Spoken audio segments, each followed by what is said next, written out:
নমস্কার বন্ধুরা, আমি অনুসুয়া আর আমি আজ একটা মিনি ব্লগ বানিয়েছি। জানি না আপনাদের কেমন লাগবে, আশা করি ভালোই লাগবে। আজ সকালে আমরা চলে গেছিলাম মা মনস্কামনার মন্দিরে। সেখানে গিয়ে দেখি সে কি লাইন!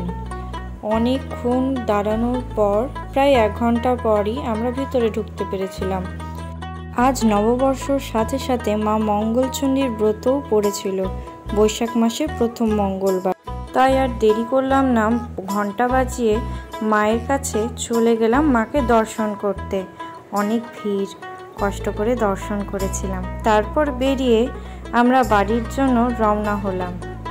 এদিকে তো আইসক্রিম খাবো করে পাগল করে দিয়েছিল আমাকে ভাগ্নিরা। নববর্ষ ও মা মঙ্গলচণ্ডীর ব্রত বাদেও একটা স্পেশাল দিন ছিল আমার আর আমার স্বামীর জন্য, কারণ আজ আমাদের ফার্স্ট অ্যানিভার্সারি। রাত হতেই বেরিয়ে পড়লাম গ্র্যান্ড এম্বাসিতে, কারণ ডিনার তো একটা স্পেশাল করতেই হবে। সেখানে গিয়ে অর্ডার করেছিলাম এই খাবারটা, দারুণ লাগছিল। কিন্তু সাথে ছিল পনির কুলচা, মাটন রোগান জোস আর কাশ্মীরি পোলাও। ব্লগ বানাচ্ছি আর নিজের কিছু সুন্দর সুন্দর ভিডিও ক্লিপ দেব না তা হয় নাকি?